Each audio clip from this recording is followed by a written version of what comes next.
నమస్తే, welcome to star TV. ముందుగా headlines చూద్దాం. చైనాలో అగ్ని ప్రమాదం, 15 మంది మృతి. వైసీపీకి ఎంపీ రఘురామ రాజీనామా. గండుగలపల్లి గ్రామంలో మోడీ దిష్టిబొమ్మను దగ్ధం. లాసినందిత యాక్సిడెంట్, రోడ్ సేఫ్టీపై సివి ఆనంద్ ఆసక్తికర ట్వీట్. మరి కాసేపట్లో TDP Janasena first list release. 12వ రోజుకు చేరిన రైతు ఉద్యమం. ఎలక్షన్ కమిషన్ కీలక నిర్ణయం, అభ్యర్థుల వ్యయ పరిమితి పెంపు. నేడు సమ్మక్క సారలమ్మల వనప్రవేశం. మా పార్టీ విచ్ఛిన్నానికి ముఖ్యమంత్రి యత్నం, మాజీ సీఎం పళనిస్వామి సంచలన కామెంట్స్. రాష్ట్రంలో 15 కొత్త అమృత్ భారత్ స్టేషన్లు, సౌత్ సెంట్రల్ రైల్వే జీఎం ప్రకటన. చైనాలోని ఓ నివాస భవనంలో శుక్రవారం అర్ధరాత్రి అగ్ని ప్రమాదం జరగగా 15 మంది మృతి చెందగా 44 మంది గాయపడ్డారు. తూర్పు చైనా యుహువాటే జిల్లాలోని నాన్సింగ్ నగరంలో ఈ ప్రమాదం చోటు చేసుకున్నట్లు అధికారులు తెలిపారు. బిల్డింగ్లోని మొదటి అంతస్తులో మంటలు చెలరేగి క్రమంగా వ్యాపించినట్లు వెల్లడించారు. సమాచారం అందుకున్న రెస్క్యూ టీం వెంటనే ఘటనా స్థలానికి చేరుకొని సహాయక చర్యలు చేపట్టింది. మంటలను అదుపులోకి తీసుకొచ్చేందుకు 25 ఫైర్ ఇంజిన్లు మోహరించింది. గాయపడిన వారందరినీ ఆసుపత్రికి తరలించగా అందులో పలువురి పరిస్థితి విషమంగా ఉన్నట్లు నగర మేయర్ చెన్ జిజాంగ్ తెలిపారు. ఇంతకాలం పాటు వైసీపీలోనే ఉంటూ ఏపీ సీఎం జగన్మోహన్ రెడ్డి కంటిలో నలుసులా మారిన నర్సాపురం ఎంపీ రఘురామకృష్ణరాజు నేడు వైసీపీకి రాజీనామా చేశారు. రాజీనామా లేఖను పార్టీ అధ్యక్షుడు జగన్మోహన్ రెడ్డికి పంపించారు. అయితే రఘురామ తన పదవికి సైతం రాజీనామా చేయబోతున్నారంటూ ప్రచారం జరిగింది. ఆయన తన లోక్సభ సభ్యత్వాన్ని వదులుకునే లేదని, పదవికి రాజీనామా చేయబోని ఇప్పటికే చెప్పేశారు. ఈ క్రమంలోనే రఘురామ కేవలం పార్టీకి మాత్రమే రాజీనామా చేశారు. 2019 ఎన్నికల్లో వైసీపీ తరపున నర్సాపురం పోటీ చేసి గెలిచిన రఘురామకృష్ణరాజు కొద్ది కాలానికే పార్టీతో విభేదించారు. తాజాగా ఆయన వైసీపీకి రాజీనామా చేశారు. ఈ మేరకు తన రాజీనామా లేఖను పార్టీ అధ్యక్షుడు జగన్ కు పంపించారు. ఖనోరి వద్ద శాంతియుతంగా పాదయాత్ర చేస్తున్న రైతులపై రబ్బరు బుల్లెట్తో కాల్పులు జరిపిన నరేంద్ర మోడీ ప్రభుత్వాన్ని ఖండిస్తూ గండుగలపల్లి గ్రామంలో సంయుక్త కిసాన్ మోర్చా ఎస్కేఎం ఆధ్వర్యంలో మోడీ దిష్టిబొమ్మను దగ్ధం చేశారు.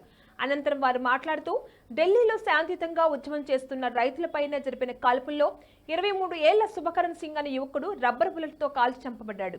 శాంతియుతంగా నిరసనలు చేస్తున్న యువతను, రైతులను దేశ శత్రువులుగా మోదీ ప్రభుత్వం పరిగణిస్తున్నందుకు నిరసన వ్యక్తం చేశారు. సికింద్రాబాద్ కంటోన్మెంట్ బీఆర్ఎస్ ఎమ్మెల్యే లాసినందిత శుక్రవారం జరిగిన రోడ్డు ప్రమాదంలో చనిపోయిన విషయం తెలిసిందే. ఇదే అంశంపై ACP DG CV Anand Twitter వేదికగా స్పందించారు. వరుసగా 7 సార్లు ఎమ్మెల్యేగా గెలిచిన సాయన్న డీసీపీగా ఉన్ననాటి నుంచి పరిచయం. ఉజ్వల భవిష్యత్తు కలిగిన 37 ఏళ్ల లాసినందిత అర్ధంతరంగా తనువు చాలించడం బాధగా ఉంది. రోడ్డు సేఫ్టీ నిబంధనలు ఎలా ఉన్నప్పటికీ తప్పనిసరిగా మనం పాటించాలి. సీట్లో కూడా సీట్ బెల్ట్ పెట్టుకోవడం, రద్దీగా ఉన్న సమయంలోనూ హెల్మెట్ తప్పనిసరిగా ధరించాలని వాహనదారులను కోరుతూ ట్వీట్ చేశారు. ఆంధ్రప్రదేశ్లో ఎన్నికల హీట్ రాజుకుంది. పార్లమెంట్, అసెంబ్లీ ఎన్నికల తేదీ సమీపిస్తుండటంతో ప్రధాన పార్టీలైన టీడీపీ, వైసీపీ, జనసేన గెలుపు గుర్రాల వేటలో నిమగ్నమైపోయాయి. సీఎం జగన్ ఇప్పటికే 7 విడతల్లో పలువురు అభ్యర్థులు ప్రకటించగా తాజాగా అభ్యర్థుల ప్రకటనకు టీడీపీ, జనసేన సిద్ధమయ్యాయి. ఇవాళ టీడీపీ, జనసేన తొలి ఉమ్మడి జాబితా విడుదల కానుంది. దాదాపు 65 మంది పేర్లతో మరి కాసేపట్లో ఫస్ట్ లిస్ట్ రిలీజ్ చేయనున్నాయి. అభ్యర్థుల ప్రకటన నేపథ్యంలో టీడీపీ చీఫ్ చంద్రబాబు తన నివాసంలో పార్టీ ముఖ్య నేతలతో భేటీ అయ్యారు. అచ్చెన్నాయుడు, నక్కా ఆనందబాబు, నిమ్మల రామానాయుడు, యనమల తదితర నేతలతో సమావేశమైన బాబు అభ్యర్థుల ప్రకటనపై చర్చిస్తున్నారు.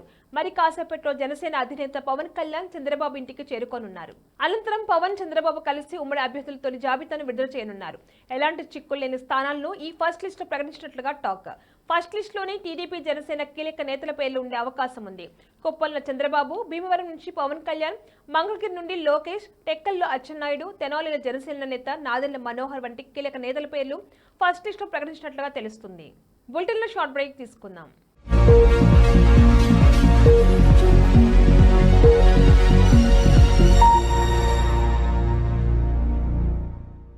నమస్తే. ఈరోజు మీకోసం ఒక అద్భుతమైన ఆఫర్ని తెలియజేయడానికి మీ ముందుకు వచ్చేసాం. ప్రస్తుతం మార్కెట్లో ఒక కొత్త ఇల్లు కొనాలి అంటే మనం ఎన్నో రకాలుగా సెర్చ్ చేస్తూ ఉంటాం.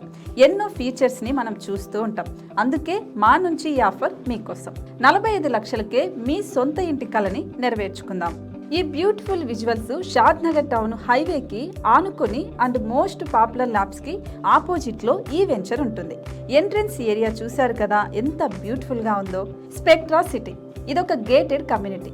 120 గజాల డబుల్ బెడ్రూమ్ హౌసెస్ ఇందులో కన్స్ట్రక్ట్ చేయబడి ఉన్నాయి. ప్రతిష్టాత్మక సంస్థ స్పెక్ట్రా సిటీ మీకు అందిస్తోంది డబుల్ బెడ్రూమ్ ఇండివిజువల్ హౌసెస్.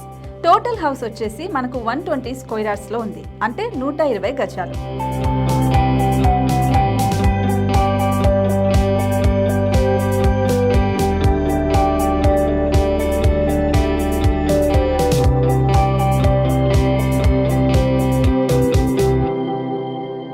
ఇంకా దేనికి ఆలస్యం, మన ఇంటిని చూసేద్దాం రండి.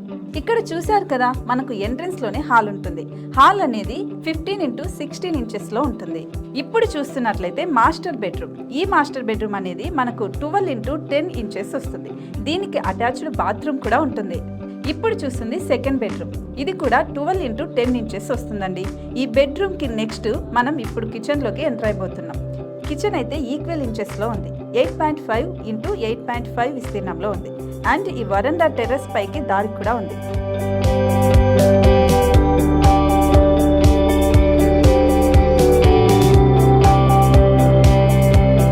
టెర్రస్ పై నుంచి వ్యూ చూశారు కదండి, ఎంత బ్యూటిఫుల్ గా ఉందో.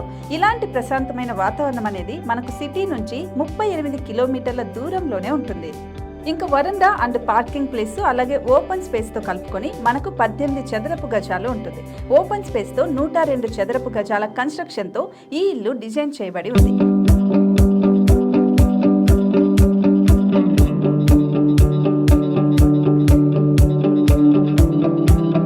మొత్తం gated community and present 70 houses మనకు కన్స్ట్రక్ట్ చేసి ఇస్తున్నారు. అందులో 45 హౌసెస్ మాత్రం సేల్ అయిపోయాయి. ఇంకా 25 మాత్రమే ఉన్నాయి. అలాగే లిమిటెడ్ ఎడిషన్స్ మాత్రమే ఉన్నాయి. హైవే రోడ్డు నానుకొని తూర్పు పడమర ఫేసింగ్ కి నిర్మాణమై ఉంటాయి. షాద్ నగర్ లో MSN ల్యాబ్ కి ఎదురుగా ఉంది ఈ డబుల్ బెడ్రూమ్ ఇండిపెండెంట్ హౌసెస్ మిమ్మల్ని ఆహ్వానిస్తున్నాయి. మనకి వెంచర్ ఓవరాల్ గా ఎగ్జిట్ నెంబర్ 16 నుంచి 38 కిలోమీటర్లు వస్తుంది. అలాగే కొత్తూరు జంక్షన్ నుంచి 15 కిలోమీటర్స్ మాత్రమే ఉంటుంది. షాద్ నగర్ మున్సిపాలిటీ పరిధిలో నేషనల్ రిమోట్ సెన్సింగ్ కి ముందే ఈ వెంచర్ ఉంటుంది. నగర కాలుష్యానికి దూరంగా స్వచ్ఛమైన ప్రకృతికి దగ్గరగా రూపుదిద్దుకున్న సుందరమైన డబుల్ బెడ్రూమ్ ఇండిపెండెంట్ హౌసెస్ ఇవి. ఇప్పుడు సొంతం చేసుకోవడానికి సంసిద్ధంగా ఉన్నాయి. కేవలం 45 లక్షలకే సరసమైన ధరలతో మిమ్మల్ని ఆహ్వానిస్తున్నాయి. ఇంకెందుకు ఆలస్యం, కింద స్క్రోల్ అవుతున్న నెంబర్ కి డయల్ చేయండి. వెంటనే సైట్ విజిట్ స్లాట్ ని బుక్ చేసుకోండి. మీ సొంతింటి కలని నెరవేర్చుకోండి.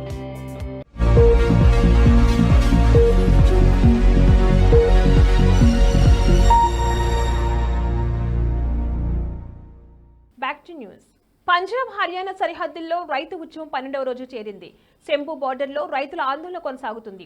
ఫిబ్రవరి 29 వరకు ఢిల్లీ చెలో ఆందోళనకు రైతులు విరామం ఇచ్చారు. అప్పటి వరకు నిరసన శిబిరాల వద్దనే ఆందోళన నిర్వహిస్తున్నారు. నేడు క్యాండిల్ మార్చ్. ఫిబ్రవరి 26న కేంద్రం దిష్టిబొమ్మను దహనం చేస్తామని ప్రకటించింది. ఫిబ్రవరి 21న ఢిల్లీ చెలో ఆందోళన సందర్భంగా శంభు కనోరి సరిహద్దుల్లో హింస చెలరేగింది.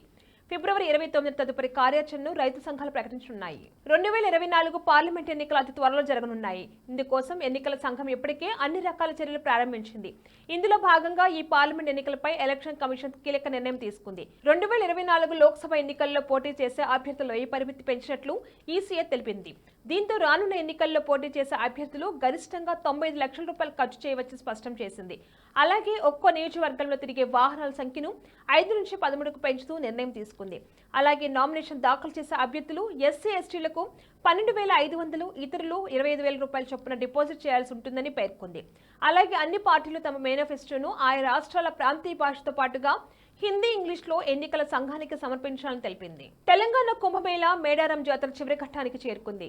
గద్దెలపై కొలువు తీరిన సమ్మక్క సార్లమ్మలు నేడు సాయంత్రం వనప్రవేశం చేయనున్నారు. చిలకల గుట్టకు సమ్మక్క, కన్నెపల్లికి సార్లమ్మ చేరుకోవడంతో మేడారం జాతర ముగియనుంది. అయితే ఇప్పటి వరకు మేడారం జాతరకు 1,20,00,000 మంది వచ్చినట్లుగా మంత్రి సీతక్క తెలిపారు.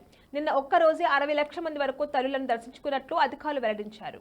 ప్రజాదరణ, కార్యకర్తల బలం ఉన్న తమ పార్టీని విచ్ఛిన్నం చేసేందుకు డీఎంకే అధ్యక్షుడు సీఎం స్టాలిన్ యత్నిస్తున్నారని మాజీ సీఎం అన్నా డీఎంకే ప్రధాన కార్యదర్శి ప్రతిపక్ష నేత ఎడప్పాడి పళనిస్వామి ఆరోపించారు. నైవేలి టౌన్షిప్ మంగళవారం సంత సమీపంలో 10 లక్షల రూపాయలతో ఏర్పాటు చేసిన దివంగత మాజీ ముఖ్యమంత్రి జయలలిత కాంస్య విగ్రహాన్ని గురువారం రాత్రి ఈపీఎస్ ఆవిష్కరించారు. ఈ సందర్భంగా ఆయన మాట్లాడుతూ, ఈ ప్రాంతంలో ఎంజీఆర్ విగ్రహాన్ని జయలలిత ఆవిష్కరిస్తే ఆమె విగ్రహాన్ని తాను ఆవిష్కరించానన్నారు. ఈ మైదానానికి తరలివచ్చిన ప్రజలను చూస్తుంటే రాబోయే పార్లమెంట్ ఎన్నికల్లో పార్టీ విజయానికి సభ నిదర్శనంగా ఉందన్నారు. అన్నా డీఎంకే ప్రభుత్వం అమలు చేసిన పథకాలను డీఎంకే నిలిపివేసిందని, దీంతో రాష్ట్ర ప్రభుత్వానికి గుణపాఠం చెప్పేందుకు ప్రజలు సిద్ధంగా ఉన్నారన్నారు. పంట రుణాలు రద్దు చేశామని, రైతులకు ఉచిత విద్యుత్ కనెక్షన్ అందించామన్న ఈపీఎఫ్ ప్రభుత్వం డెల్టా రైతులు తీవ్ర ఇబ్బందులు పడుతున్నారన్నారు. తమ పార్టీ నేతలపై స్టాలిన్ ఎన్ని కేసు నమోదు చేసినా న్యాయస్థానాన్ని ఆశ్రయించి గెలిచి చూపిస్తామన్నారు. రాష్ట్రంలో 230 కోట్ల రూపాయలతో 15 అమృత్ భారత్ స్టేషన్ నిర్మించినట్లుగా దక్షిణ మధ్య railway general manager Arun Kumar Jain తెలిపారు.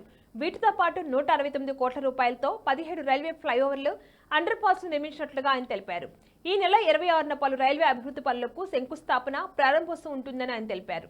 రైల్వే అభివృద్ధి పనులకు శంకుస్థాపన ప్రారంభోత్సవాన్ని ప్రధాని మోడీ చేస్తారన్నారు. దేశవ్యాప్తంగా ప్రధాని మోడీ 500కు పైగా అమృత్ భారత్ స్టేషన్లకు భూమి పూజ ప్రారంభోత్సవం చేయనున్నట్లు స్పష్టం చేశారు. 32 రైల్వే ఫ్లైఓవర్లు అండర్ పాస్లను ప్రధాని మోడీ జాతికి అంకితం చేయనున్నట్లుగా తెలిపారు. తెలంగాణకు సంబంధించిన ప్రాజెక్టుల విలువ దాదాపు 621 కోట్ల రూపాయలు ఉంటుందన్నారు. ఇప్పటికే ప్రధాని మోడీ 21 అమృత్ భారత్ స్టేషన్ల అభివృద్ధికి భూమి పూజ చేశారు. బులెటిన్ హెడ్లైన్స్ మరొకసారి. చైనాలో అగ్ని ప్రమాదం 15 మంది మృతి. వైసీపీకి ఎంపీ రఘురామర్ రాజీనామా. గండుగలపల్లి గ్రామంలో మోడీ దిష్టిబొమ్మను దగ్ధం. లాసినందిత యాక్సిడెంట్ రోడ్ సేఫ్టీపై సివి ఆనంద్ ఆసక్తికర ట్వీట్. మరి కాసేపట్లో TDP Janasena first list release. 12వ రోజుకు చేరిన రైతు ఉద్యమం.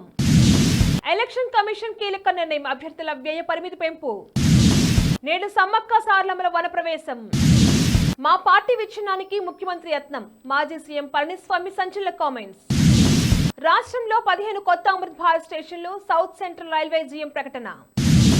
ఇవి ఇవాల్టి bulletin updates. Keep watching star TV.